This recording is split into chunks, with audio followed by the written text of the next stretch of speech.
Hello বন্ধুরা, তোমার সকলকে স্বাগতম তোমাদেরই চ্যানেল WB প্রাইভেট টিউশনে। আজকের এই ভিডিওতে আমরা রায়ামার্টিন প্রশ্নবিচিত্রা 2025 ইতিহাসে যে তোমাদের দ্বিতীয় ইউনিট টেস্টের জন্য 10 নাম্বার স্কুল রয়েছে, পেজ নাম্বার হচ্ছে 412। এই প্রশ্নপত্রের উত্তর নিয়ে আজকের এই ভিডিওতে আমরা আলোচনা করব। তো চলো ভিডিও শুরু করা যাক। বিভাগ ক, একের দাগে সঠিক উত্তরটি বেছে নিয়ে লেখো। একেরটা, ভিয়েনা সম্মেলনে যে দেশটি যোগদান করেনি তা হলো তুরস্ক। অর্গানাইজেশন অফ লেবার গ্রন্থটি লেখেন লুই ব্ল্যাঙ্ক। ফ্র্যাঙ্কফুর্ট পার্লামেন্টকে বৃদ্ধদের সমাবেশ বলে ব্যঙ্গ করেছিলেন, এটা হবে ডেভিড থমসন। স্পিনিং জেনি আবিষ্কার করেন হারগ্রিভস। নেক্সট হচ্ছে নতুন শিল্পে অর্থ বিনিয়োগের জন্য তৃতীয় নেপোলিয়ন চালু করেন ক্রেডিট মোবিলিয়ার। সমাজতন্ত্রের আদিগুরু বলা হয় সেন্ট সাইমনকে।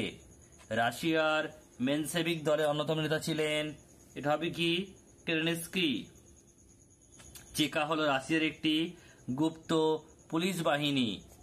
এরপর হচ্ছে বিভাগ খ, দুয়ের দাগের এর একেরটা, ব্রেড অর লেড স্লোগানটি কোন বিপ্লবের সময়কাল? ফেব্রুয়ারি বিপ্লব। এটা কবে হয়েছিল? 1848। কোন গ্রন্থকে সমাজতান্ত্রিক দর্শনের বাইবেল বলা হয়? এটা হবে কমিউনিস্ট ম্যানিফেস্টোকে।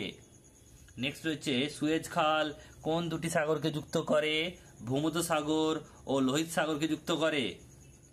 ত্রয়োদশ হচ্ছে আলফানসো কে ছিলেন স্পেনের প্রাক্তন রাজা।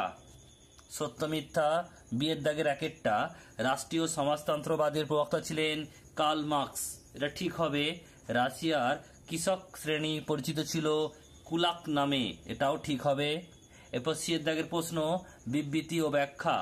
একেরটা বলছে লুই ফিলিপ ফ্রান্সের সিংহাসনে অধিষ্ঠিত হন, এটা ব্যাখ্যা নাম্বার 2 সঠিক উত্তর হবে। যুদ্ধের মাধ্যমে তিনি ফ্রান্সের সিংহাসন দখল করেন। এরপর হচ্ছে দেখো পরেরটা, দুয়ের দাগের বিবৃতি। কার্ল মার্কস সমাজতন্ত্র কথাটির বদলে কমিউনিজম শব্দটি ব্যবহার করেন, ব্যাখ্যা নাম্বার 1 সঠিক উত্তর হবে। কার্ল মার্কস তার পূর্বসূরি সমাজতান্ত্রীদের সঙ্গে নিজের মতবাদকে পৃথক করে বোঝাতে চেয়েছিলেন।